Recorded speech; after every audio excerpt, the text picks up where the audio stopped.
So we have a lot to unpack for this episode.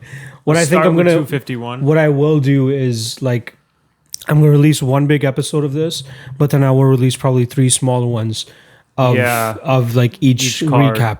But I do just want to get it all in one shot, and then whoever wants to watch it in one shot can watch it in one shot. But I don't want to go over every single fight. What I do want to go over is UFC 251 right off the top. What sticks out to us without even looking at the card? Obviously, the main event. So Usman goes out there, absolutely fucking dominates Jorge Masvidal. If anything, you give Masvidal round 1. I'd say comfortably Right? you give him round 1. That's where people are like, okay, he's going to make it a fight. But then I'm like, okay, Usman survived round 1. I think he should be safe now. Yeah. Obviously, Masvidal still has knockout power in that second, third, fourth, fifth round. But that's where I thought that he'd be able to get the most pop off of Masvidal's shots by starting to, pretty much doing what he did. Clinch him up against the cage. Maybe not get the takedown, which he wasn't successful in doing more often than people were expecting him to do. But he's just so strong enough that he can, or is strong enough that he can just push you up against the cage, stay active enough to not get separated, and win this fight decisively. I will say, you watch that fight, and to me, Masvidal is the better fighter. His cardio failed. Anytime Masvidal actually did stuff, he defended the wrestling well. He got back up. He was winning the striking. He was losing by staying in a position and catching his breath. I think if Masvidal has cardio, he beats Usman. Easy. But that's the thing. That's what Usman does well. I know it's a big if. It's a big if, right? Because it's like, well, nobody's been able cardio to do is it. a part of the game, right? Exactly. And because he was able, but if you look at it, when they separated and stood up Of course, striking, he has the better Masvidal beats striking. him. And then when Usman wanted to get him down and do the grapple stuff, anytime Masvidal actually tried to get out and do stuff, he was defending and winning those. The only time he was losing is when he's letting himself get clinched trying to catch his breath. But that's Masvidal. Like that's why that's- he always lost his fights in the past. Exactly. I was just about to bring that up too. It went back to Masvidal's big problem where Masvidal is one of those guys where you watch him and you always feel he's like top 3 skilled guys you've ever seen. Like even when he was coming up, you're always watching this guy like he does everything really fucking good. It's his inactivity. Yeah. He just doesn't do enough and seems to give these fights away. Everyone goes crazy over his 3-fight win streak, which, it Only was one a you little, should legitimately give him is the Darren Till one. That's was the it. Till one. But it did kind of go back to having the same issue. I do want to give him a bit of a pass on the six days. I'm not. No. But even that, when it looks so similar to your other fights in terms of the issue, I don't know how much that had to. Like, I still think, okay, maybe if he had a full camp, maybe he gasses after 3 instead of 1. But I still don't think he can maintain that for 5 rounds. He's got to do something about the cardio. I'm glad you brought that up because I probably would have forgotten about it. But I'm so glad that you brought up this 6 days notice bullshit. It's not 6 days. It is not 6 days. It's not he was actually training to fight for fight Usman when they were negotiating this fight initially. But you can't say he was in full 5-round fight shape. But he might have been in like 3-round shape. He brought in this guy Bo Nickel, who's like a high level wrestler, long time ago. I want to actually track down when it was that he brought in. But that's the time he started to actually really start to take it seriously. That he's going to fight him. In the couple of weeks leading up to the fight, though, he was not training for a fight. May 22nd, he brought in Bo Nickel. But I'm just saying, in the immediate time right before the fight, he wasn't training for a 5-round championship fight, and then he took it. He had done some training before, but that's probably why his defense looked so good. Yeah. But it was definitely a cardio issue. To me, it was definitely. I look at that fight and I go, Masvidal has better skills, but if he doesn't get his cardio up, he will never beat Kamaru Usman. I just wanted to see how long it was where. Burns actually got the fight, because as soon as Burns got the fight is when Masvidal technically would have stopped training for Usman. That's when the talks fell apart. You know what I mean? He was still training, but helping out Poirier. He was doing a lot. He was helping out Poirier. So again, he was.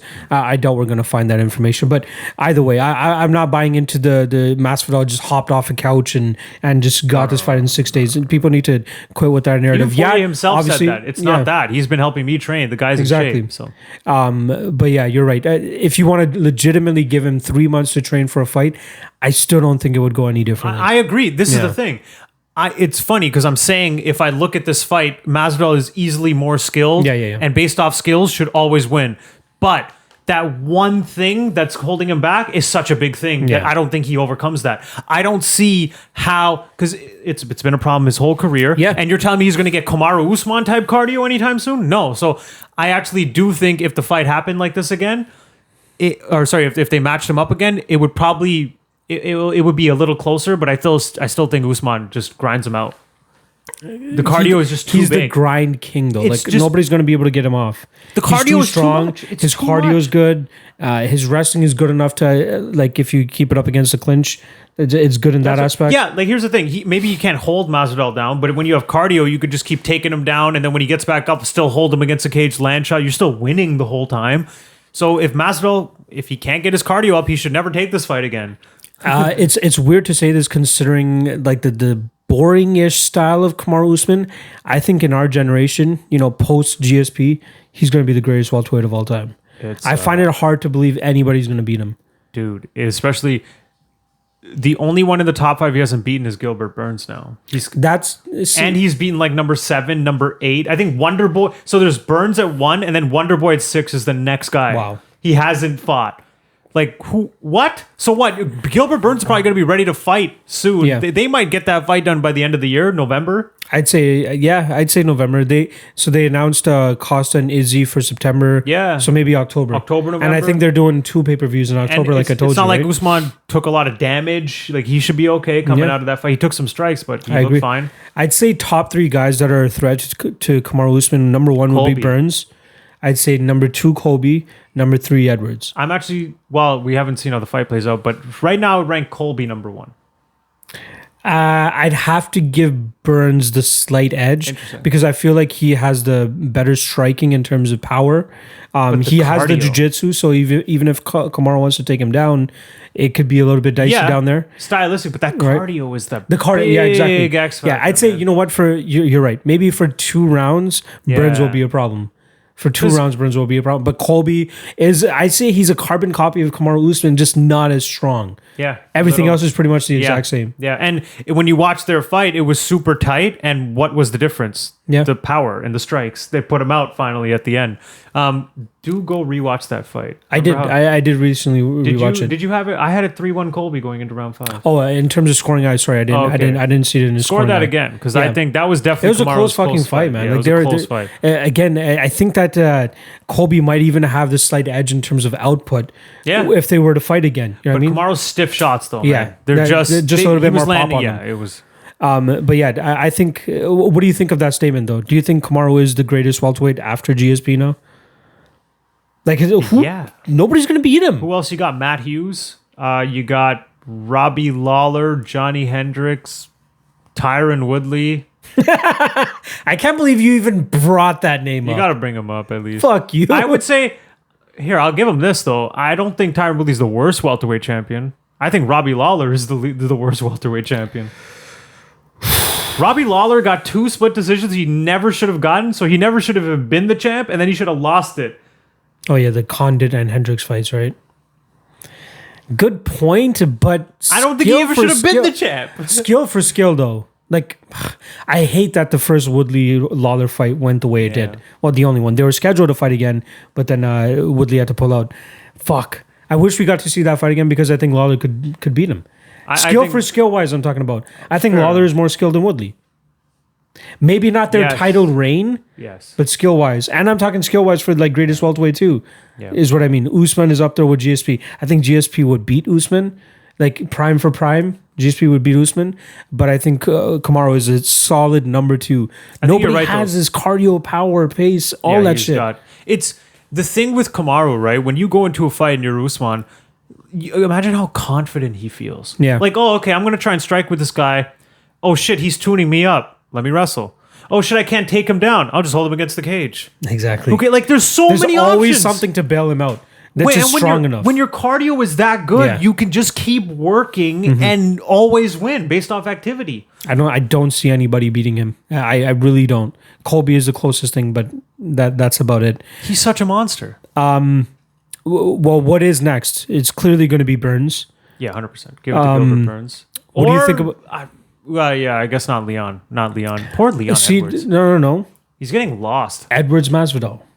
I If like it. Masvidal would Masvidal's take not that going to fight. take the fight, though. Masvidal. He should. There's a solid enough story. You know what? He might actually It's a do it. winnable fight. He might actually do it because he did say that he knows he's got to go win like 2 fights to get back into the title fight. So He already shot down who are you Colby. Gonna, yeah, he just so who are want you to going fight to fight? Colby. And they're already looking at Colby Woodley. Colby Oh, already yeah. tweeted out that the Well, contract's out this there. is what's going on. He signed the contract for August 22nd. And Woodley's Woodley saying, "I don't want wants to do it that September, early." October, Yeah. I Hopefully they get it can't done. wait till they make that fight. Hopefully they I get put it all done. the money on Colby again. All of like, it. just All of always it. fade Woodley. Depending on the matchup, but more often than not, fade Woodley. Fade him against fucking Edwards. Fade him against Colby. You know what's funny? Would that be the only fight where people would kind of be cheering for Woodley? from Or would a, that from a fight persona, actually make Colby a fucking face? I don't think it would make. It I wouldn't think be that Colby's still far. going to be the bad guy. it Yeah. wouldn't be that far. Let's see if they have Colby Woodley minus 275 Colby. I would take all of that and Can more. you imagine? I I just would had a take all of that crazy and more. thought. It's super. If Colby, like, you know how Colby doesn't care about crossing lines? Yeah. You want to cross another level of a line? Imagine he starts coming out and his whole thing is all lives matter.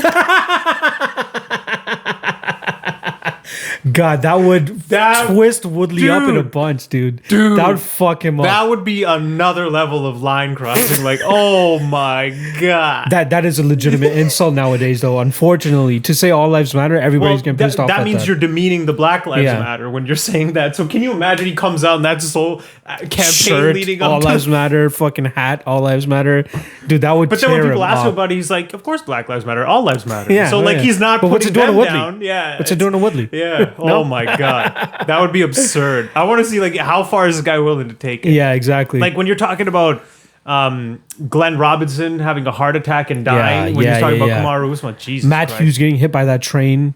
He Yeah, was that poking one- fun at that when he was fighting That Robbie. one I'm not too big. Like Matt Hughes is a dick. Of course, but like it's so like he's an asshole. Like not a lot of people like that guy. So. Plus, from what I understand, didn't he just try and beat the train? I think so.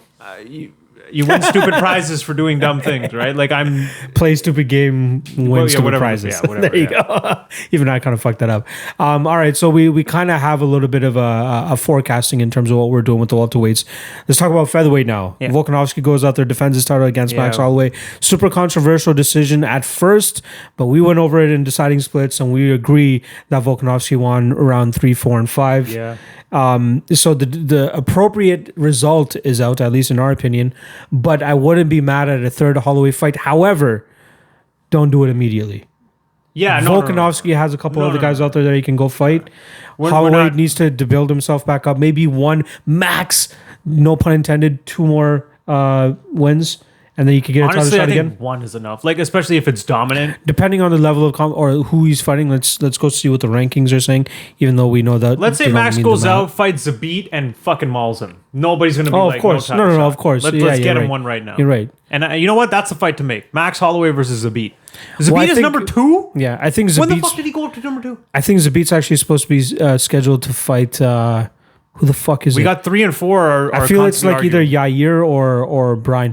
Nothing confirmed in terms of him having one of those fights, or even Zombie. Zombie might be fighting Zabit too. No, I'm pretty well. Zombie and Ortega keep going back and forth. Yeah. they're trying to get a date together. So I'd like to believe they're going to get matched up. Zabit Yair makes total sense. Hey, Why man, not Max and Calvin? Calvin. I was about to say because love when you how look we at the said it at the rankings, same yeah, time. we're like, yo, that would be a fun fight. Yeah. It's it makes sense for both guys considering where they are right now Yeah. in the division. Cater's probably going to be like, hell yeah, give me Well, number 1. he had a solid win in his last fight in the main event spot, which obviously has a little And bit that more. would be a fun stand-up That'd fight. be a great fight. Really That'd be a fun. great a fight fucking night fight. main event, maybe. Give me 5 Yeah. rounds of that. Ooh. Yeah, I prefer they do 5 rounds over a co-main event spot or anything like that. Yeah, you know what? If Volkanovski's looking to turn around quick, he's got no one. Unless they don't match up everybody. Who is the most deserving right now? I would say the winner of Ortega Chan Sung Young. Like Zabit But is that's next. not even scheduled. Like Yeah, I know. I'm saying right I now, know. based on fights that But aren't that's scheduled. Number 2 is Zabit, but nobody wants to see Zabit get a title shot No. after that win over Cater. No. So I'd I think say he's ranked too Zombie high. would be most. I'd say Zombie. Zombie's I would the go most with Zombie. deserving. And the UFC loves Zombie. Yeah. Because he's exciting. They like to give that guy title shots. So I'm cool with that. So am I. So we have Holloway Cater is probably the best matchup that you can put together for get those guys. Frankie out of there. Well, Frankie's a 35er now anyway. So, and then bantamweight. Speaking of 35ers, Peter Yan. Just a quick thing on the co-main. So Volkanovski rightfully won on the 10-9 must scoring system. But if there's any fight that highlights how stupid and shitty that system is, it's this one, because everyone agrees Max Holloway won the whole fight. But round by round, where you have to just score each round as an individual fight, but then you can't, like, one guy can easily win a round versus eke out a round they're equal. It's a stupid system. They are different. Rounds 1 and 2 are much different than 3, 4, and 5. Yeah, you got to just do away with this. I don't get it's.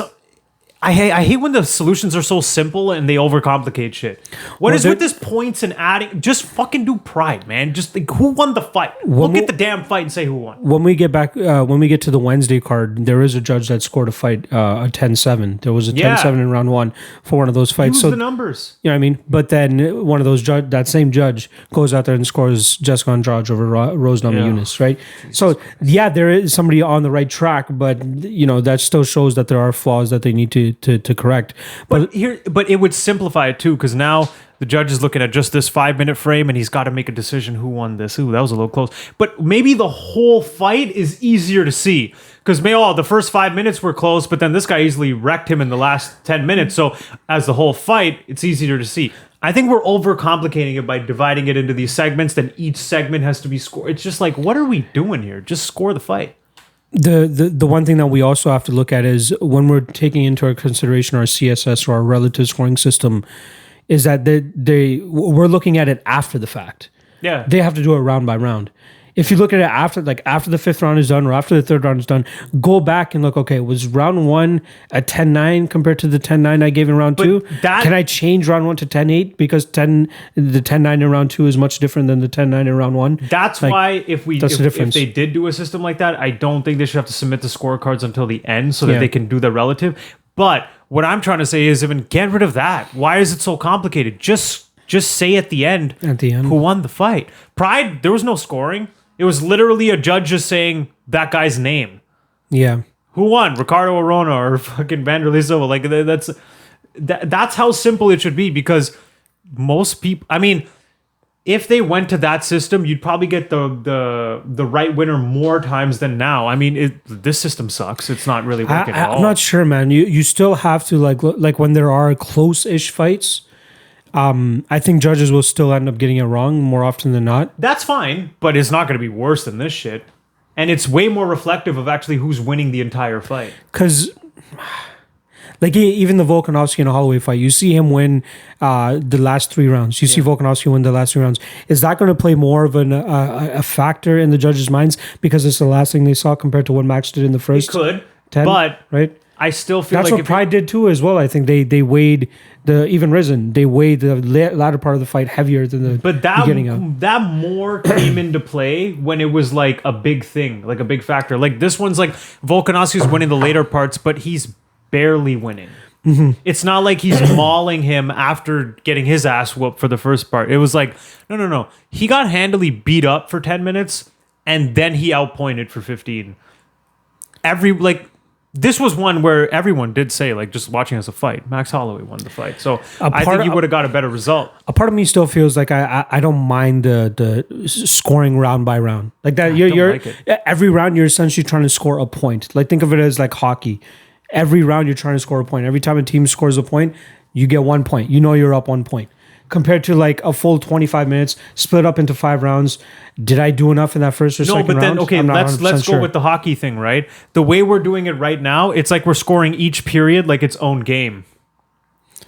When at the end of a hockey game, you look at the whole game and the total points. But it's tough to legitimately score a point. Like you can't put a basket in a bucket. Can you imagine they did this? After period 1, it was 3-1 for this team. So that team wins period 1.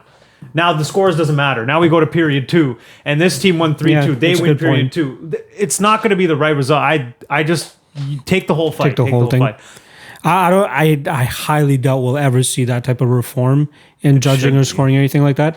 If anything, based on what we currently have, and I feel like the closer thing for us to fix is the leniency with the 10-7s, the 10-8s, and the 10-9s. Yeah. That's going to be the probably more easier thing to realistic. pass compared to, going back to pride rules or pride judging. The funny part is, like, it'd be easier to pass, but the actual easier system to use is the pride scoring. It's very, very. I'd love to see, like, I like how Invicta did the open scoring. So that's a little bit of, it's only one state. Mm-hmm. So I would love to see maybe one state go out there and be like, all right, we're going to, judge based on an entire fight.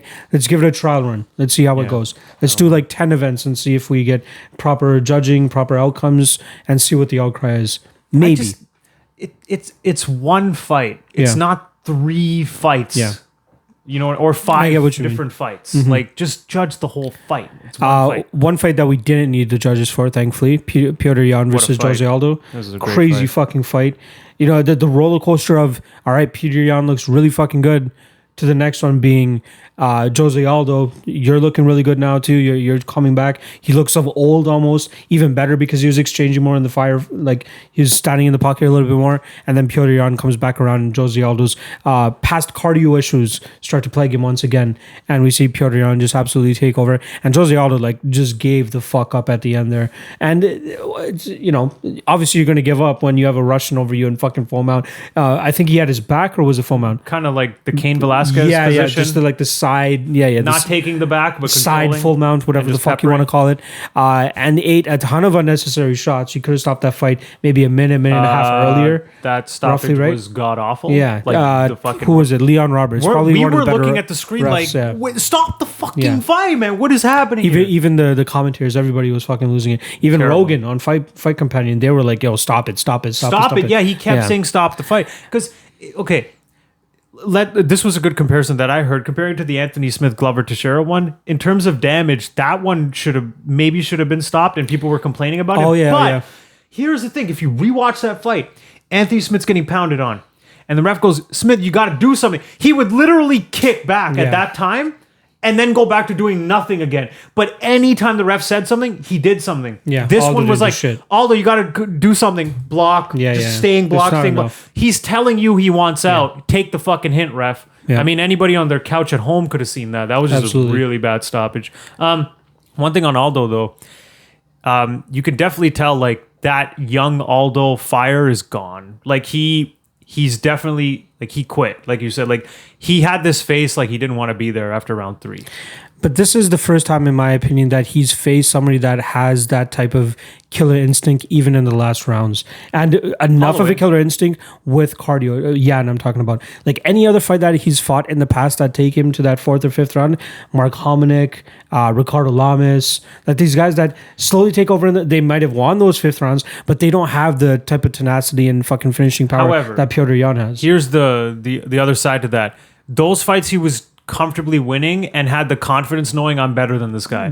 True. In the Holloway in this fight, though, it seems to me like when he's starting to get his ass whooped and he doesn't really know what to do back, there is a bit of like wilt in him. And I see a little bit better of an Aldo this time around than I did when in his Holloway fights. I don't know if it was just the styles, maybe just Holloway was a really bad. Holloway was just a really bad stylistic matchup for him. But man, like. He looked good. First 3 rounds, he was fine. That's he was competitive. What I mean. Like, I'm not completely down to say he's completely done yet. You could argue it was 2-1 Aldo, although I would say it was 2-1 Yan. And then obviously the championship rounds, it was just a blowout. But for the first 3 rounds, he was competitive. Like, those body shots he was whipping, like, they were classic Aldo. Yeah. And the leg kicks, which he kind of started to abandon later on, but like, at first you're just like, oh shit, these body hooks and these leg kicks, fuck, Aldo's looking good. But he does get that face about him where it looks like he doesn't want to be there anymore. Like, once he realizes this guy's got me outmatched, he just doesn't. Over. He just kind of waits for the ref. I would still put money on Aldo at in a 3-round fight. Yeah, 3 round. In a 3-round fight, 100%. I would still give him the benefit 100%. Of the doubt here. But yeah, solid performance from Piotr Jan. A perfect injection for the bantamweight division too, because I feel like he's just like the flyweights, as we'll talk about later in this episode. You get a guy that's highly marketable, may not speak the best English or may not be the most marketable to the North American market, but the guy's a killer and he's very fun to always watch. And to get those big wins under his belt now, like Jose Aldo and whoever he beat last time. Who did he beat last time?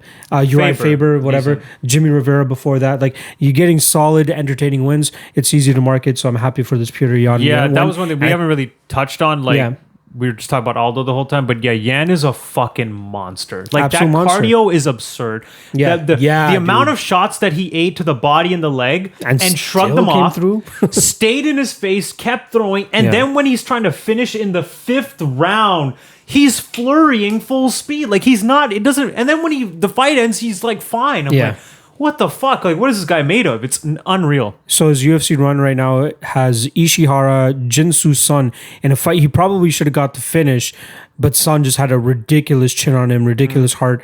Douglas Silva, de Andrade, John Dodson, Jimmy Rivera, Uriah Faber, and now Jose Aldo. His only ever career loss, he avenged two fights after that to Magomedov back in ACB.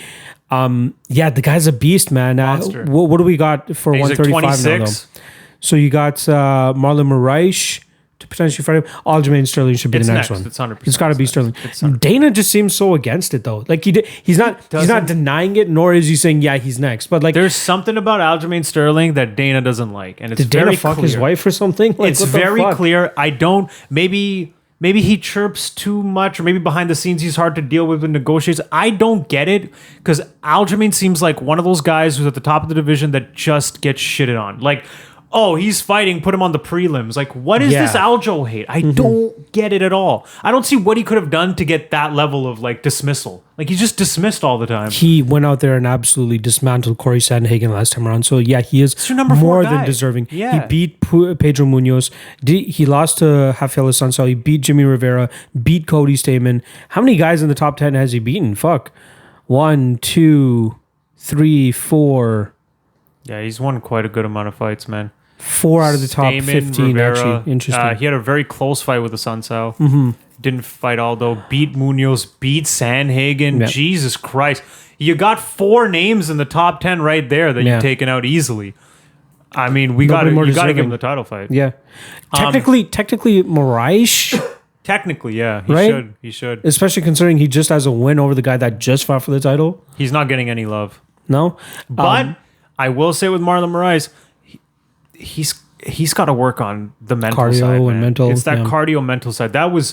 It's such a bad look, because skill wise, he's like one of the best you've ever seen. It's so on point. It's scary. But then it's like, as soon as he wilts a bit, he turns into like a helpless child almost. Yeah. He gets that look of like, save me. And he just totally gives up. Like, he's super demoralized. He has huge quit in him. It's very clear.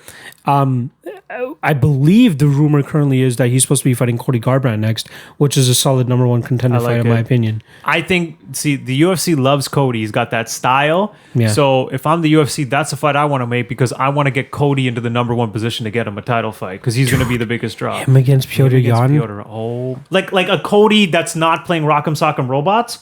Holy fuck. I think Jan still murks him, but... You know what? I don't even think that. I don't know. If Garbrandt won't fight him like he fought Dillashaw, at least, I would like to believe. So if he fights Discipline, that's a close fight, man. The only chink that we've seen in Jan's armor is leg kicks. And Aldo did a decent job in the body shots. And the body shot. But that is Aldo. Like, Aldo's he's really good. Let's not forget. Jimmy Rivera chopped the fuck out of his legs, and he just always kept getting caught at the end of the round, which is why he lost that fight.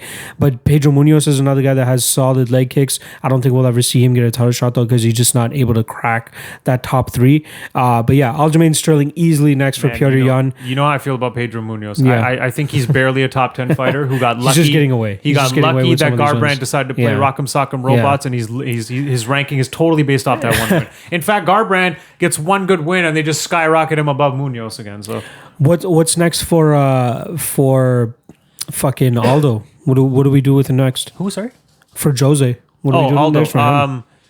That's an interesting fight. I you know what? Like, I wouldn't mind Aldo Sandhagen. Too many killers. Yeah, you know what? That's 3-round Aldo Sandhagen, not bad. That's a solid fight. And you know that Sandhagen won't like put a massive beating on Aldo. Like he might, like I don't see Sandhagen doing like what Holloway and Yan did to him, where it gets uncomfortable to watch, especially in a 3-rounder.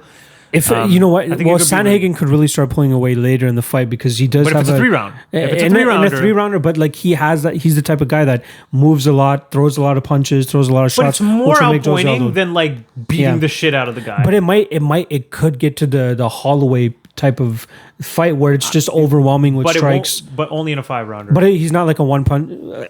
He's not. When did Holloway finish Aldo? 3rd round, no? Yeah, that was. But Holloway's pressure was insane. Like I could see Corey making him work. Okay, fair enough. But in terms of that fight. But another fight I'd say is Jimmy Rivera and Jose Aldo. I wouldn't mind that. That's not a bad fight either. Rivera just won against Cody Stamen.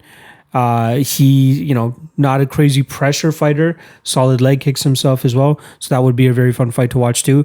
Hey man, if I'm Jimmy Rivera and I want to climb the rankings, Pedro Munoz versus Frankie. If Frankie wins, he slides into 5. I'm going after Frankie. That's an easy way to get up. In fact, the winner of that is the easiest one out of any of those guys above you. Man, Rivera has had a little bit of a tough run, but those guys that he got forgotten about. Like even me and you, we saw the odds against him versus Cody Stamen, and we're like, I had to take that bet. Stylistically, what's going on? He should keep the fight on the feet, and then he should be his better striker. And that's exactly what happened. Did y'all forget that he barely lost to people? But he lost 3 out of his last 4 fights. Dude. Who did he lose to? Who did he fucking lose to? The top 3 guys in the champ was his last one, and he had a close fight with him. Yep. Got caught with a head kick quick. Fine. Then he got stifled. The Sterling loss was his most clean-cut bad loss. Yeah. Came back looking good in the Peter Yan fight. Yeah. He just got dropped twice at the end of round 1 and 2. I agree. And then Cody Stamen is supposed to go out and beat this guy who has great takedown D and solid boxing. I don't know. We didn't see it. People are like, yo, Stamen looks bigger than him too, so that should be better. I'm like, you know how thick and dense Jimmy Rivera is? And Stamen was getting clipped a bit by Brian Kelleher just a few weeks before. You think he's gonna beat Jimmy Rivera in the stand-up? Yeah, I don't get it. I just didn't get that at all. Solid win for Rose. She went out there, did what she needed to do, but she got beat on a little bit more than she should have. It's again, you're like, why can't she just get a fucking clean win here? Because like she's so much more skilled. Yeah. But Andrade won't go away. No. And then Andrade hits you just like once in 15 minutes and all of a sudden your face is broken. Did you see her after the fight? She looked like she got mauled. Yeah. But then you watch the fight, you're like, oh, she tooled her for the first 2 rounds. Yeah. And then once again, that cardio and the pressure. This was the fight where I thought Rose is going to right that wrong. And she did, but not really that much. Because once again, if that was a 5-round fight, was she going to get walked down for 4 and 5 and lose again? Say what you want about Andrade. She has solid enough cardio to continue to like just implement her game style, which is just fucking go forward, throw heavy shots, and try to hurt you. Who knows how a 5-round skill-wise in terms of defense, she's terrible, and she does rely on her toughness. But what about her head movement, dude? Oh god, just random bobbing. Nope. Yeah, just you can't get me. This constantly. You can't get me.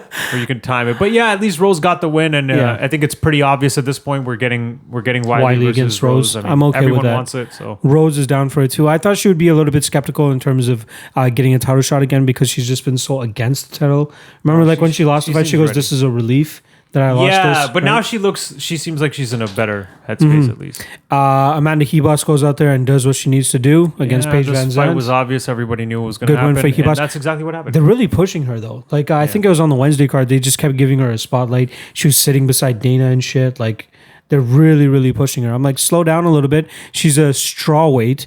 She took this fight at flyweight just to fight Paige, but she's actually a straw weight, so she still needs to go down there. A lot of tough matchups down there for her, but she has a little bit of a bright future, so I'm looking forward to seeing what's next for her. Any other standouts for the card? Yuri Prochazka? Yeah, this dude. Solid performance. That was a great performance. That's one of your guys, isn't he? Now, but okay, look, he's got to, you try that against the top tier guys, you're going to get clipped. Volkan is a top tier guy. That is true. Unfortunately. But here's the thing, right? It's always easier when you are brand new coming in and nobody knows what the fuck you're going to do. But then when we got tape on you, when we can see a couple of your fights, it's a totally different story. It's like who the fuck is that? Michelle Pereira, the dancing guy? Yeah. Like he knocked out Danny Roberts fast and everyone's going crazy about him, but that's because no one knew he was going to do that. Now everyone's ready for it. You're not doing anything, right? So he's got to worry about that. But The only negative was probably his striking D. Maybe he was just getting sloppy coming into That's much. just him, though. Outside of that, though, He looked great. fucking great, To man. finish Volkan Oezdemir the way that he did, I mean, very, eyes very open, impressive. dead against the cage, like destroyed. The guy's huge. He's like His cardio look good. Yeah, he's 6'4", moves the way he does, covers range as well as he does. I he like could the way definitely be a problem. I like what he says. Like he waited to get in the UFC because he wanted to get his Yeah. skill set up. Like he's not just a lot of these European fighters. You see them come in and they are just where they are. Yeah. And they're just taking fights, tough fights. But this guy seems a lot smarter and calculated. Like waited for the right time. Just the way he fought too. It was fun. It was very exciting. impressive. That is the way to get into the good graces of the UFC. Because Yeah. now you just jumped into the top 7. He's Top 8 6 now. Okay, He number is, 8. 8, yeah. You got a highlight reel KO. You're probably, even though you just debuted, 2 fights away from a title. Easily. That's fantastic. Before we get into that, he's 27-3-1. So he came into the UFC, in his 30th fight, he made his debut. And he's still young. He's like 29, 28. He's very young. He is 27. Holy shit. There How you much go. talk about experience at Like, that I level? don't even care when guys lose before like 25. Yeah, like, that's true. They They're still coming change into into their a own. completely different fighter after that, so who Yeah. cares? One thing I would... What's next for him? If I'm the UFC, Corey Anderson, because they don't like Corey Anderson, they want him out of there. Corey Anderson's ranked 4. It's a good way to get Prochaska up there, and Yeah. Corey Anderson could rebound off of that with a good win. I would do Yuri versus Corey. Blachowicz just recently lost, right?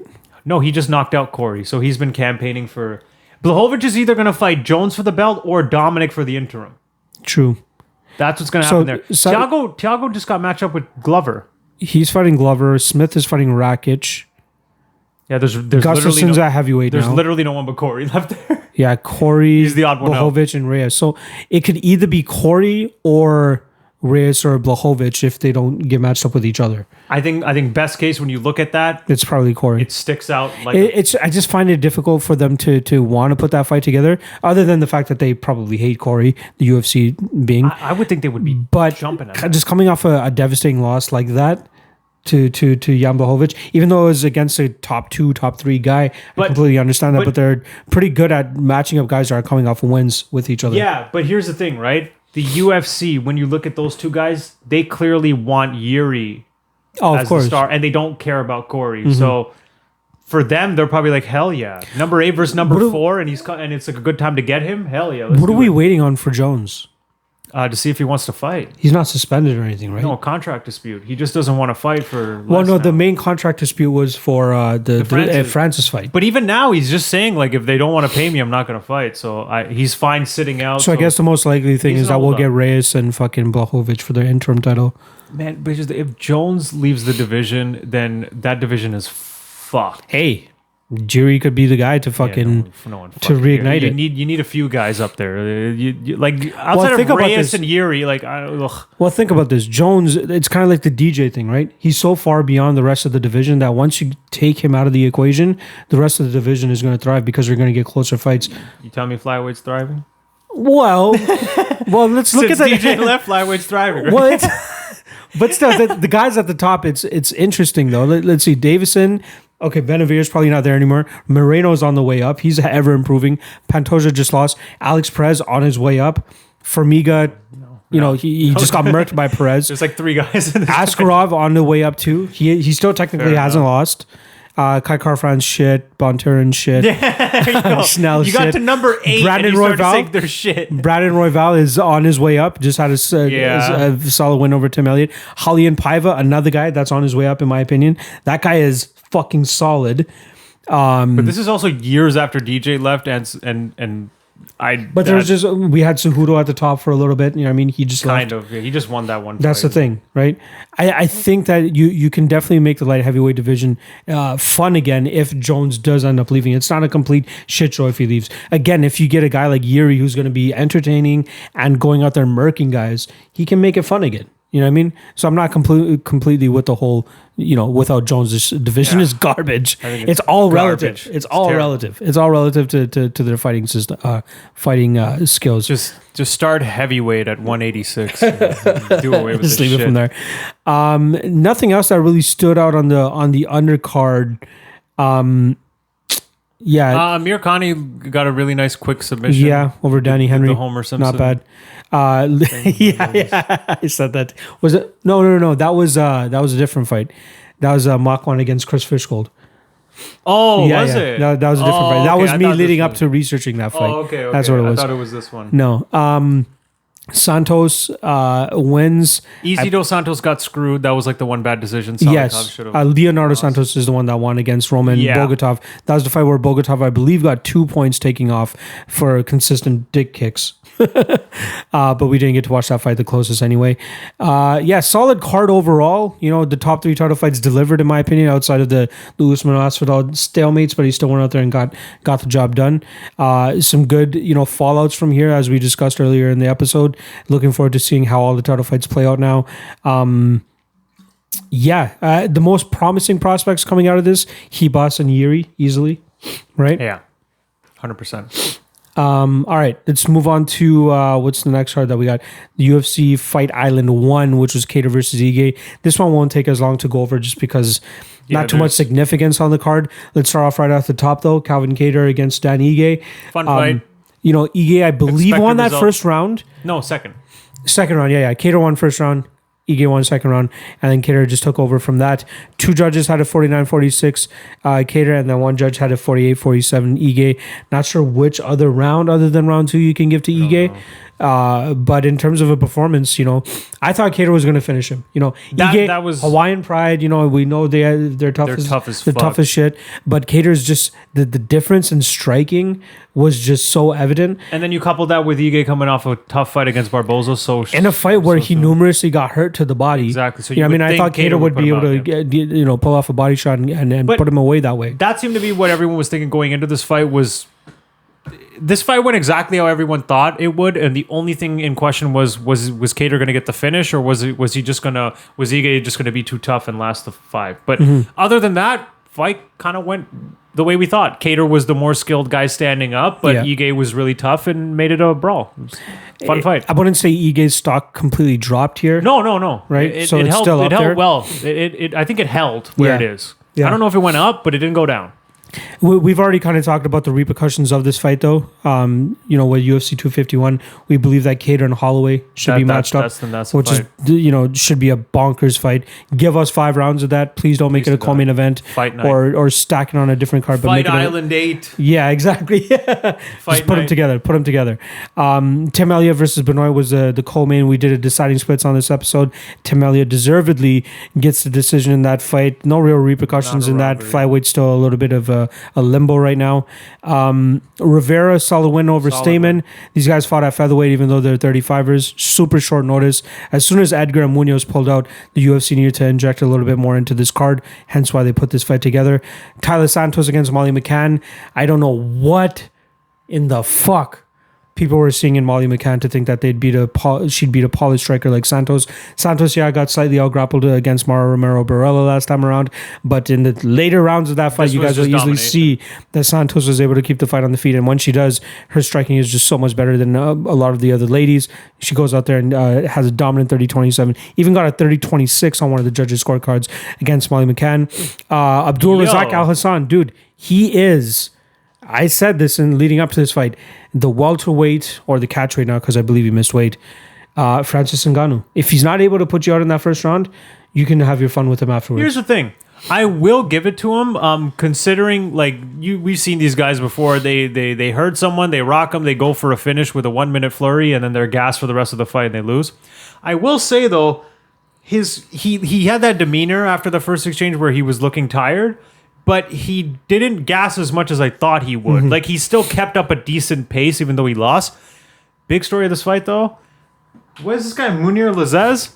Yo, he Another made a one? big... That's how you make an impression in your UFC debut. Yeah. Lots of people are talking about this guy. He came in, he took out a tough dude. He had a great post-fight interview. He said all the right things. He called out somebody Mike out, Perry, yeah. which is a great call out. That is a home run in terms of how you make a debut and get your name right up in there. So that's a guy to look out for. I love that dude. I'm not fully sold on him yet. neither am I. But that's how you do it. It's a good first one. fight. That's how you huge fucking underdog do it. comes in, gets the Even victory the call there. out, perfect call out, sense, right, fun fight. He tied it up in a boat. Come on, man. And to even Beautiful. get Dana came over to him to congratulate him and say what's up and he's stuff. just saying all the right things. Like he doesn't look like he sounds smart. Like just the way it was a good fight. Razak, he needs a lot of work in terms of just, if he's not able to get that first round knockout. And all of his, I think he's 10-2 now.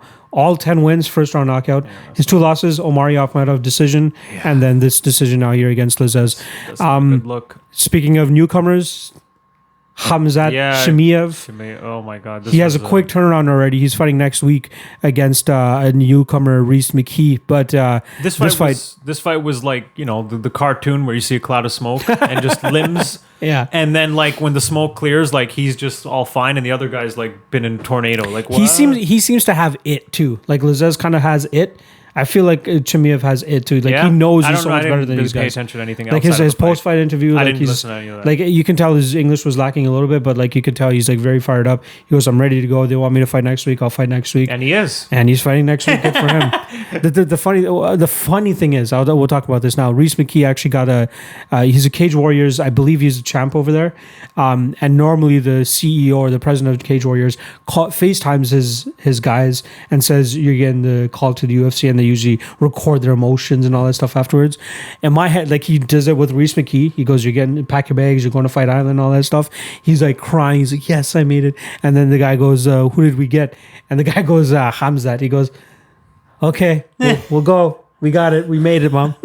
I'm like, dude, like, you don't want to make a short notice UFC debut against a fucking guy like Khamzat Chimaev. That reminds me of that Brendan Schaub story when he's with his manager and his manager's like, "Yo, I'm going to call this guy up and tell him that we got this fight." And then when he called, the guy's like, "All right, fuck." Like the guy's like, "Oh shit, I'm screwed." I want to know who that is, man. Fuck. But Chimaev, very, very bright prospect, 7-0 now.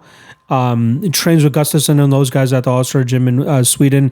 Has a high ceiling in my opinion, so I'm really looking forward to seeing when he fights a legitimate test. John Phillips knock you out or gets fucked up. Whenever you got a guy who can keep up slow too, like he has knockout power, but he's so slow. Whenever you got a guy like Chimaev where you have that insane cardio and pace and grappling, that's always such a dangerous guy, man. Like look at John Phillips' UFC career. Salty as shit. He's 1-4 now actually.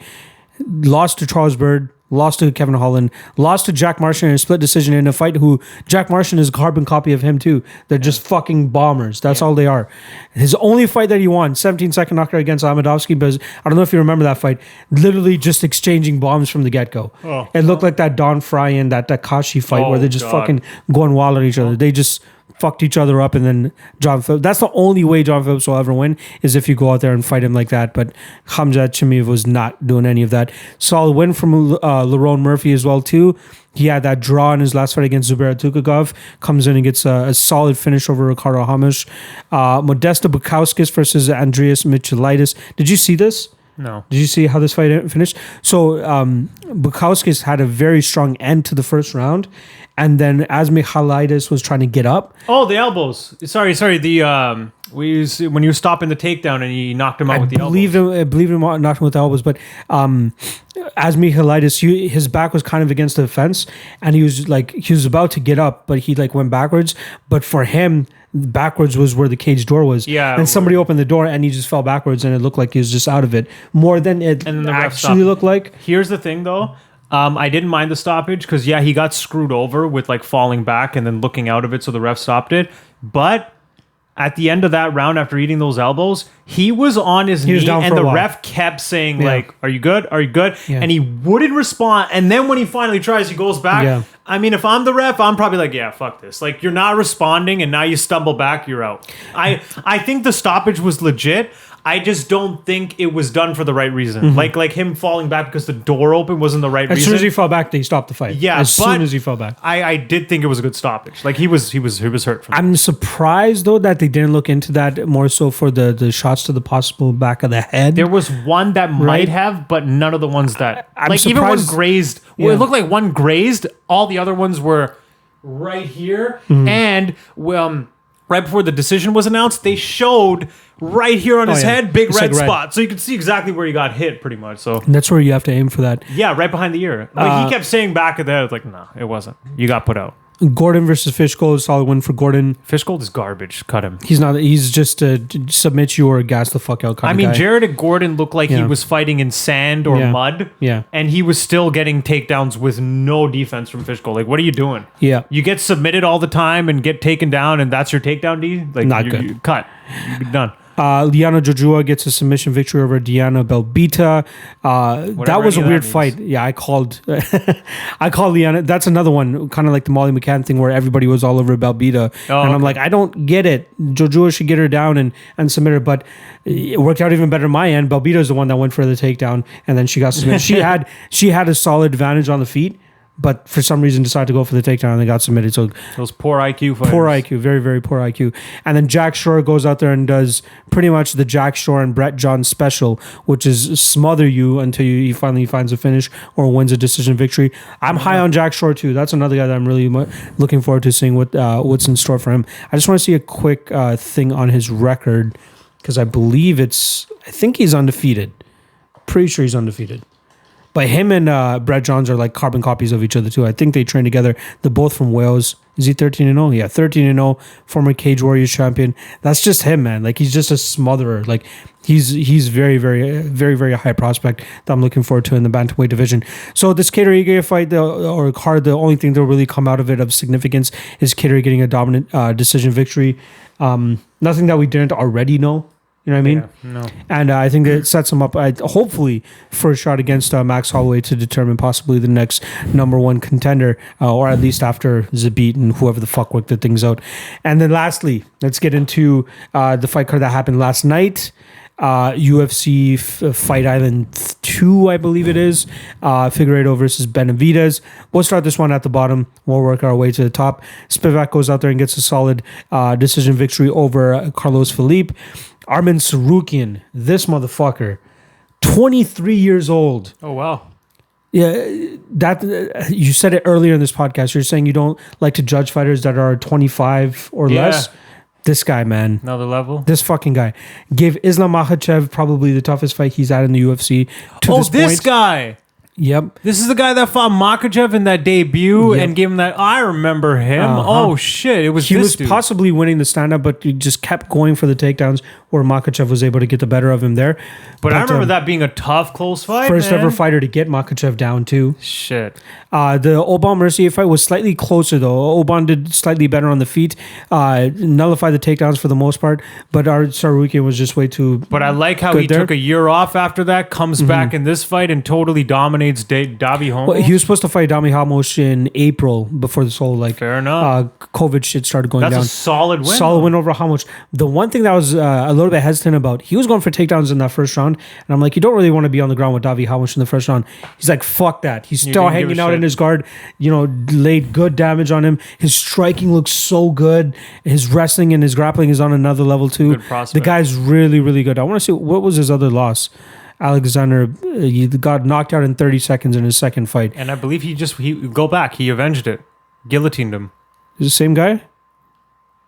Belly. Oh yep. shit! Yeah, you're right. He You guillotined guillotined him 3 minutes into the wow. Yeah, choked him out in the rematch. Good win for him. Good win for him. Makhachev is his only unavenged loss. I believe he's Armenian. Yeah, Russian Armenian. That's what he is. 1995. Jesus Christ. Yeah, he's a young dude. He has a high ceiling. He had a really good performance against Davi Almush last night.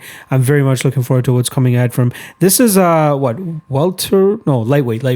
Man, this lightweight division is just continuously getting stacked and more stacked. It's ridiculous. I love Armin. I'm really looking forward to what's going to happen with him.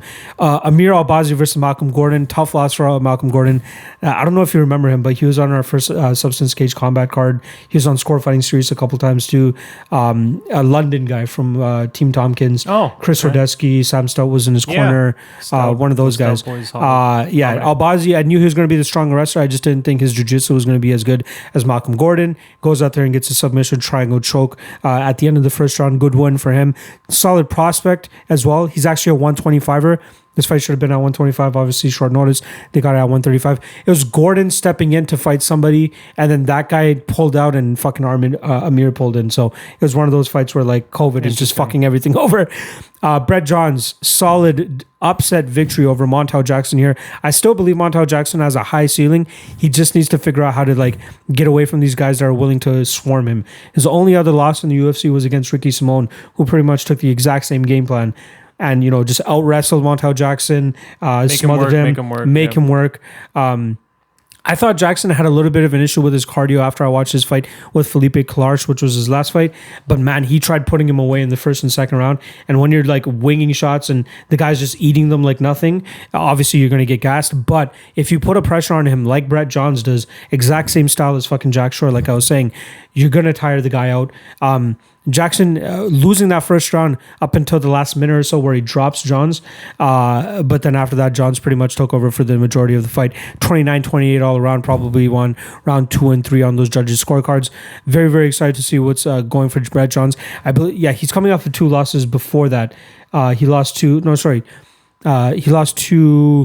Sterling. He lost to Sterling and he lost to Pedro Munoz in a fight where Pedro Munoz just leg kicked the fuck out of him. And I don't think Brett Johns really wanted to get him down there because Pedro Munoz is a next level jiu-jitsu player as well too.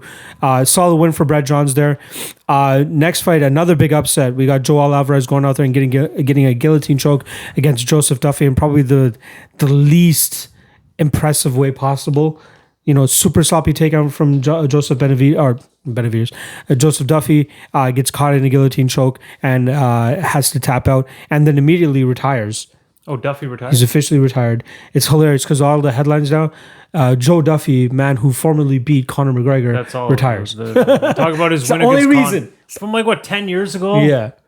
10 years ago, actually. He came in with all that hype with that Conor win, and he looked good in a bunch of his fights, and then he just shit the bed recently, and that's it. Done. I thought he had a solid chance in this fight because Joel Alvarez he's not a good fighter. You know what I mean? He's not that great. He had poor takedown defense, and even with that, I was surprised I was able to lock up the guillotine choke with that takedown.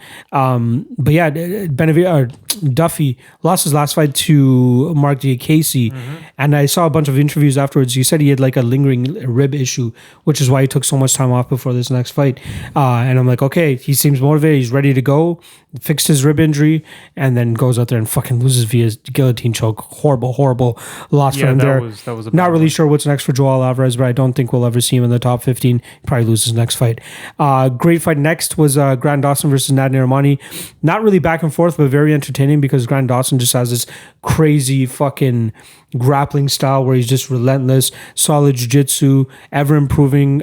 James Krause is a great cornerman for him too. They have this great chemistry that just brings out the best in Grant Dawson. He gets a 130-26, a 30-27, and then a 29-27. So solid victory over Nadir Rahmani there. Not enough, of fallout from this fight because these guys are still somewhat in the middle of the pack, so it doesn't really separate them. Next up, we had Roman Dolidze versus Khadis Ibragimov. Roman, champion over in Russia, mainly just looks for knockouts, but solid knockout over Ibragimov here. Khadis just not a good fighter anyway, so nothing to get too happy about. And that's in the light heavyweight division, so we need to see Roman kind of start to. I don't think he's going to be anything special, but he should be able to provide a couple fun fights here and there, depending on who his opposition is. That brings us to the main card. Askar Askarov versus Alexandre Pantoja. Fun fight. Pantoja just continues to underperform. I think he's on the decline for sure now. He came in as a minus 185 favorite, which is a little bit crazy in my opinion. I didn't realize he was the favorite. Yeah, he just got pressured. He was just largely defending for most of the fight. And even when they separated on his feet, like you think, oh, this is what Pantoja needs. He got the separation. Askarov was beating him up on the feet. Pantoja has just turned out to be a bit of a bust. His arms did look labored, so I think like that grappling fucked him up where he couldn't get pop in his shots. But Askarov, then he would walk forward and get tagged. So it was interesting. But yeah, solid win for Askarov there. Askarov, in my opinion, he's undefeated right now, but he should have that one loss to Brandon Moreno in a fight where he got gifted a draw. So poor guy. But yeah, so Askarov moves ahead in the flyweight division. Next up, speaking of flyweights, women's flyweight, This was we a had weird one. Ariane Lipski. Everybody writing her off. You know, a loss to Molly McCann, a loss to Joanne Calderwood in her first UFC fight. Goes out there and beats a short notice Isabella de Padua, who took the fight pretty much on weigh-in day because Veronica Macedo had to pull out on weigh-in day. And now she comes back and gets a knee bar victory over Luana Carolina, who sucks. Yeah, Like she's not that good. She's known to be a striker, but just not polished at all. Like if you watch the that tape was- on any of these women, Okay. Lipski way more polished, way better on the feet. I thought she would just pick her apart on the feet and maybe knock her out. But then when was she a- initiated the grappling, I was like, no, don't was do a that. That's strain. probably the only way Carolina will be able to win this fight is pull off a fluke submission. But somehow Lipski, even somewhat caught in like a calf slicer type That's what I was position. gonna say. I've never seen like she was Gets in a a calf beautiful knee bar. slicer and then knee bars the other chick. So that was a weird thing. Beautiful knee bar by Ariane Lipski there.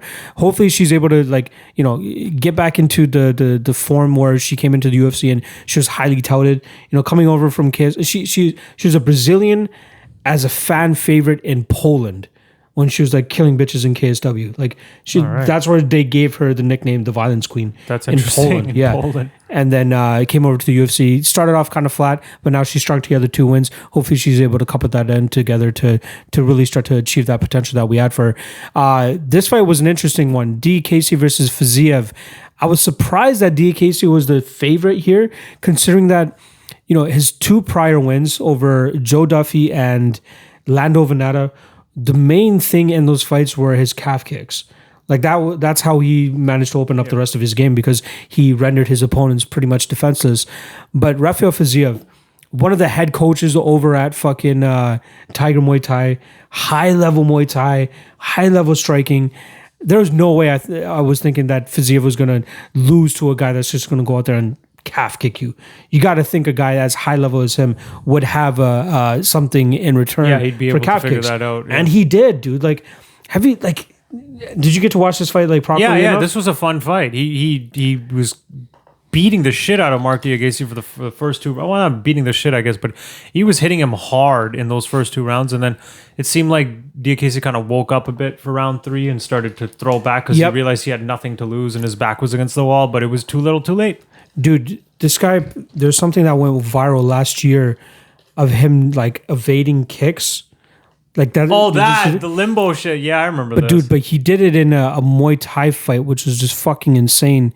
I don't think I'll be able to find it here, but everybody was tweeting it out before this fight came out. Oh, here it is.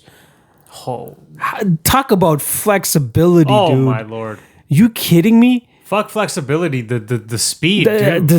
The reaction time, right? Like, God Not only does he damn. dodge it, but he gets fully Fully out of the 180. way, and then does the same thing against fucking DKC. That is insane. I think the Muay Thai one was more impressive just because like that kick didn't look like it would have done as much damage as the Muay Thai kick that was thrown at him. But yeah, very, very intriguing prospect. Still, I think he's 9-1 now. His only loss was to Magomed Mustafayev last time around where Mustafayev did like a spinning back kick and the spinning back kick hit his guard but still dropped him and hurt him. And then Mustafayev just went in and finished off that fight. So good prospect again. Another one at lightweight. We got another one here. Very, very impressive. Didn't get the finish, but was still entertaining enough fight. to really be remembered. And then co-main event, Jack Hermanson goes out there and just fucking big brothers Calvin Gastelum. When's the last time you've seen a heel hook at this level? That's the first thing I thought in my head. Like heel hooks are reserved for like prelim fights, but to see like 2 top 5 guys and there's a heel hook. That just shows that's even more evidence as to why the fuck Gastelum should go down to welterweight because these guys are too big for him, too strong for him. You're Would you say going a heel back to back fights. Darren Till, Jack Hermanson. Even though Darren Till used to be a welterweight, way too big for welterweight. Maybe even a little bit too big for middleweight. Maybe middleweight's probably where he should be, but he's a big middleweight. This Jack fight, Hermanson, huge. This fight didn't middleweight. have to do with the size in terms of why he lost, but I'd say so. Strength and size. you think so? Where's the See heel how hook? big. Yeah, you have to get to be that strong to get somebody to tap from a heel Strong, hook. fine, but it didn't feel like the size was a difference. I'd say strength and size couple that Fair shit enough. together. Fair right? enough. But I do agree with you. He should be a welterweight because he should have been a welterweight the whole time. When Yeah. you look at how he looks, he's clearly a welterweight Yep. who eats too much and doesn't fucking have the discipline to cut the weight properly. So that's Kelvin's fault. Yeah. And especially now, you're coming off 3 losses. This is the most embarrassing one. Just go back to your true weight class, okay? But even look at his wins at middleweight. Even his wins. First of all, I thought Jacare beat him. Yeah. Jacare looked like he was so gassed, his legs were burnt out, but yet Still landing he was bombs. still popping Kelvin, and Kelvin was not getting out of the way. Oh, you knocked out Bisping, who was In his mentally retirement checked out after losing to GSP a month 3 before weeks, that. 2 or 3 weeks before that. Yeah. So he was already hurt from that. Lost to Not Chris that Weidman, impressive. which another fight that shows the strength and size of Chris Weidman. That one a was little bit like too much. that one was clear. Like, oh shit, you shouldn't be at middleweight because you got dummied there. Knocked out Vitor Belfort, got overturned gives a to fuck? no contest due to marijuana. The and Tim then Kennedy beats. one was good, but It was Tim Kennedy, impressive. I think that was his last fight too. but Kennedy was even coming off a long layoff in that fight and gassed. So was it that I don't know, man. He still finds himself in the title shot after 2 straight victories over Bisping and Jacare Souza, and that's where we start to see like the difference in terms of decline. He had that good performance against Israel, so you thought he was going to hang around the top. Man, now that I look at him, man, it's kind of salty. Like that, his middleweight run. It is. Like they're just old guys that he's beating. And even then, like one of his wins is not that great against Jacare, Yeah, which I thought exactly. he lost. So Exactly. he's got like 2 finishes really. No, I guess the Vitor one, but even that Vitor, like it's a free win for anybody at that point. Solid win for Jack Hermanson though. Yeah, good win for Jack Hermanson. Get back on the. I did think the odds were crazy for this because they were favoring Gaslam, and I was like, I think Jack Hermanson's going to win. I think it ended like at a pick'em though. It was yeah, like and -110 all the Hermanson way. actually became the favorite. But the reason I didn't end up betting on this was because of the fact that stylistically it wasn't a good fight for Hermanson. Because like I thought on the feet, Kelvin's got the better boxing, so he should be able to probably win that. And then I just didn't like Kelvin is not grappling is good. That's what I mean. He's not really an offensive grappler, but he's really good at scrambling and defending the grappling. Like Jacare couldn't do shit to him really in the grappling department. So I thought he'll negate that and probably win the boxing. But didn't negate it at all. Got caught in a fucking heel hook, for God's sakes, like a minute in. Solid win from Jack Hermanson there. He called his shot pretty much afterwards in the interview, and I liked it. I liked it. He's thinking it. He's thinking it through. I liked it. What did he say? I Winner of Till and Whitaker. and then we fight the title winner. Then they fight Costa and Izzy. Yeah. Makes absolute sense. Why the fuck I'm not? completely down Why with the that. fuck not? Like I'm totally down. even if Whitaker goes out there and gets a solid like a highlight reel knockout over Till, I'd still say give him Jack Hermanson. Yep. Why not? Or if or Cannonier, you could whatever's do happening the with winner of Cannonier. Yoel Romero and Uriah Well, Hall. actually, what he had said was winner of Paulo and Izzy should fight Cannonier, and then winner of Till, he did say that. Whitaker, and him Such fight. a nice guy. I know. Remembering that Cannonier fucked him up. Like, you know what? I can't leapfrog him. I'll He did wait. beat the shit out of me. Give him the fight. Nice dude. Nice guy, Jack. I'll wait. You know what I mean? It's right. The only right he beat me up. It's cool. It's cool. Although Cannonier's not going to get a title shot coming off an injury like that. And he's old. People don't remember. Cannonier's already like 37 Is he? now. Is he 37? He was 36 when he beat Hermanson. Where's Jared? 36. And what year? 84. Okay, so he turned 36 this Turned year. 36 in March. Okay. So he's still 36. Fine, but man, this is his time, right? He's got to make that run now. Yeah. Like now. So I think they might do a Cannonier versus Romero Hall winner. Yeah, I wouldn't mind that. Actually, you know what? They should do Cannonier versus the winner of Till and Whitaker. That too. You know what? I like that. Actually, I kind of like that. And better. then give Cannonier Jared, deserves that. and then give Hermanson the winner of Romero and Hall. I like that. Right? I like that matchmaking right there. You're welcome. So solid win for Jack there. Calvin, go back to fucking welterweight, as we've been saying for the last 3 times you've fought. Put down the burrito Yeah. and cut the fucking weight properly, dude. All right, main event. I really, really, really, really, really wanted you to fucking watch this live on the podcast just so we could get your just reaction of the like, I'm not complete waiting. demolition that fucking Figueiredo put on Joseph Benavidez. Absolutely nuts that he was just from bell to bell. There was literally no success that Benavidez had in that fight at all. But The only success was getting out of the rear naked choke at first, but he still found himself in like it I afterwards. messaged you. This was like a dark comedy movie. Yeah, yeah. Like how where where everyone's rooting for the hero, and then they all just watch him get mauled, and everyone's like, "Oh my god, what's going on?" Like it was that level, because it's like, first of all, he already lost, but then because of the weight miss, he gets lucky, and he gets another title fight. He gets another title fight. But the whole sorry, I lost my point now. What was I saying? It was a dark comedy movie. Like fucking, he kept they're trying to serve it to him on a silver platter. Yeah, like it's like everything lined up for everybody wanted Joseph Benavidez to get his belt. Everyone's like, please. They're all rooting for him. The underdog, he's coming and he's gonna do it. Everyone's on his side. 10 seconds in, he's clipped and fall. Everyone's, oh god. And then then he's getting put into 4 or 5 different choke attempts. You're like, oh my god, someone. And then he gets out, and it's like, oh shit, Joseph Benavidez, all right. Dropped again. Okay, gets right back up though. It's like, okay. Dropped again. Oh my god. Mounted. Jesus Christ. Elbowed in the face. Bloody. Oh my god, this is getting bad. Then not only choked. Can we pull up a picture? I was going to show you that. I was going to show you. Not Hold on. only choked. Where is it? But his body. Look at this. You need to I won't be able to pull this up. up. I won't be able to pull this up on the Not podcast, only- but I'm showing him the picture. If you guys go to my Twitter, I retweeted it. I think it was Luca Fury that tweeted out, where at the end where Figueiredo has him choked, pretty much out unconscious. You see Benavidez' face bloody and lifeless, but eyes open. The color and of a tomato. Not only choked, but it was... The choke was like his spine was contorted this way, his neck was this way, his eyes are open, and he goes out. It looks like a exorcism almost. Going into this fight, everyone was scared for Benavidez after the way the first one went, because he's older and he got rocked and put out. And this fight went worse than what people were worried was going to happen. Like, this was the worst. Like, it could have just been one drop, finish, done. Yeah. No, let's drop you numerous times and fucking cut you up and then submit you. Put you out. In the last 10 seconds. So you have to endure an entire round where you lose like 10-6. Because that's a fucking 10-6. Like, I wish we could have let the judges just score that. That's a 10-6. Yeah. Or maybe a 10-5. Like, what the fuck? Dropped 3 times, cut open with elbows from mount, choked unconscious. My God. Could you have a more dominant performance? What a stamp to the end of this guy's career. In a bad way, though.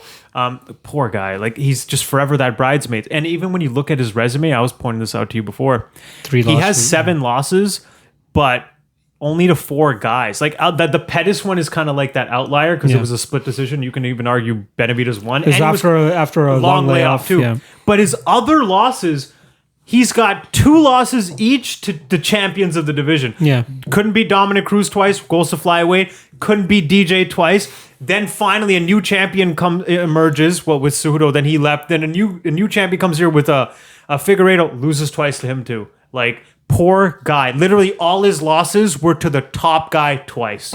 Just couldn't get timing. Just was never forever number 2, like the best number 2 guy ever. Timing was just never on his side. Like, even in WEC, they should have technically had a 125-pound division, but they didn't. And he would have been the champ. He would have been the champ at that time. And unfortunately for him, he always had to go up against Prime Cruz, which always fucked him over. And then Prime DJ, and now apparently Prime Figueiredo. So let's talk about Figueiredo a little bit, though. Yeah, poor Benavidez, but Jesus Christ, Figueiredo looked like a like going into this fight, or even going into that first Benavidez fight. You're probably thinking Dana and the UFC want Benavidez to win. Yeah, he's the highly, way more likable, way more marketable at the time. Speaks English easily, and then you have this Brazilian guy that half the people will probably never be able to pronounce his name correctly. Doesn't know how to speak English. Missed weight, all this type of stuff, and was only like 1-1 going into the Benavidez fight, the first one. He had lost to Formiga, then won a fight. His only ever loss is Formiga. Yeah, and then he won a fight and then was back into the title fight. He has a good resume, but perfect outcome to his last 2 fights where he goes out there and finishes Benavidez. So, and I just want to quickly touch on the headbutt. It takes both of them. It's not like Davison intentionally headbutted him. They both led with their head, which led to that uppercut to that headbutt. I do have sympathy in that case, because I do believe the headbutt rocked him and took him out mentally for a few seconds, and then he got dropped and clipped. Fine. But Benavidez was the one who led in with his head. He went into the head. The clash of the heads was Benavidez' fault. And what is a common thing that, like, whenever you hear, like, when I listen to Kenny Florian talk about it, Bisping has said it too. Benavidez has a problem with leading with his head. They've literally called that out. So, yeah, it sucks that it was like a headbutt that maybe caused you to get knocked out, but it was your fault. I'm sorry. But it seemed like he just put that blame solely on Figueiredo. It's like Figueiredo headbutt me. Figueiredo. What are you talking about? No, this was he didn't want to both believe, of you guys. He didn't want to believe that he like just lost. Like it was the headbutt. And now this is his time. He actually beat Pantoja and Tim Elliott before he got the title shot against Benavidez. Okay. So solid 2 wins for him two there. Wins. Oh, that's interesting. I didn't even realize that. I thought it was 1-1 for some reason. The Elliott one was quick where he just got that guillotine. Another thing, even though Benavidez spent most of this round getting mauled, the few seconds where he actually was on the feet and tried to engage, looked bad. He was just whiffing, missing by a mile. Figueiredo had this look like he was just casually getting out of the way, and it was like slow-mo, like this guy's Figueiredo. And Benavidez just swinging at air wildly, not setting it up. It looked bad. He's built pretty well for this 125 division. He's 5'5" with a 68-inch reach, but man, his reach seems like super long. Like he just seemed to have so like his ability to cover range, cover distance, how quick he is with the power. Yeah, he's quick. He's going to be a problem for a lot of these guys. I don't think we'll ever see him be able to avenge that Formiga loss because I think so. Formiga's on his way out. Done. He's on his decline. You know, two straight losses. It wasn't really damage. It was just Formiga holding him in place, like getting his back and holding him. There was like no punches thrown. He just couldn't explode out of the positions. So this is possibly the best outcome you could have for Davison. Very, very dominant victory. Looks like you can get a ton of highlights just from these last 2 fights alone. Best case scenario for him, worst case scenario for Joey B. But I mean, hey man, I guess Joey B is not technically retired. He did say, I know that was my last title fight, but I just don't want to go out like that. So he's looking for one fight just to get a good win and go out. Is there any... Why not him against fucking... To retire Benavidez that way, like drop him 3 times, maul him, cut him up, choke him out, that's... Yeah. Very, very stamp. impressive. That's like double stamp, man. Yeah. Couldn't be more impressive. What could we see as Benavidez's potential last fight? That's what I mean. Benavidez like you don't want to put him against a guy that's like on the cusp of getting a title shot, right? I think they might actually do that. I think you want. Why not Moreno against Benavidez? A winnable fight, but at the same time, someone who, if he beats Benavidez, gets a nice little boost. And Moreno. I like it. But maybe even Moreno's too much. Oh, yeah, he's already beaten Alex Perez, actually. He already beat Formiga. Did he face Pantoja? Pantoja's coming off a loss. Maybe Benavidez Pantoja. I like that. That's not a bad fight. That's a very that's winnable. a winnable fight for Benavidez. Very winnable. I mean, you'd like to... As long as his chin isn't completely shot. You hope Pantoja doesn't put him out. Because Pantoja still does have some power, right? That's one thing you got to be worried about. But 3 rounds, Benavidez is... He's still like one of the best scramblers like you've ever seen. Like I don't think no one has taken Benavidez down and held him there. No. I've never even seen that for a second. The guy doesn't stop scrambling. This was his first ever submission loss. Yeah. Like he got held down. This was the first time I see like he got held, but that was also because he got rocked and mounted immediately. So he probably woke up and mount. So at that point it's kind of too late. But in terms of his scrambling ability, it's still incredible. So if he can get him Pantoja's face, he probably can win that fight easily. So I'd probably do that, Benavidez Pantoja. And maybe give Askarov the first title shot. Did we talk about what we should do next for Figueiredo? Yeah, that's the thing. We did talk about that a little bit. Know. Brandon Moreno. Again, probably the most deserving. People are throwing Alex Perez's name in there. Do Perez and Askarov, man. I'm cool with that. Perez, Askarov for next number 1 shot. Askarov, Perez. Solid fight to put together to determine or help determine what the next flyweight contender should be, and that's pretty much it for the card though. Like there's not too much else that sticks out. Smaller card, but we did get a shit ton of fights over a 7-day period, so can't complain. I don't want to preview the Whittaker Till card. We'll cover it in the next episode, at least the recap. When is it? That's in 2 weeks. That's next week. It's on July Saturday? 25th. When's There's the no week breaks. off? I don't think there is a week off, dude. There was supposed to be. It was weird. They showed the forecast of their schedule, but they skipped one of the fights. Okay, that's why. So there's supposed to be a week off, but then they kind of went back on it. Yeah, so we got July 25th, August 1st, August 8th, 15th, 22nd, 29th, 5th of September, September 12th, September 19th, This is literally September every week. 26th. There's your bad gap. October 3rd Wow. is the But next week. they'll probably announce something for that Yeah. too. Holy fuck, dude. October 3rd is the next Saturday without a 1, card. 2, 3, 4, 5, 6, 7, 8, 9, 10 straight events. Now let's include what they've had since this little stretch here. What is it? I say 10, 11, 10, 11, 12, 13. 13 straight events. Holy fuck, that's insane. I believe there's a Wednesday card. It was July 5th, I think, was the last Saturday where Yep. we didn't have a card. Yep.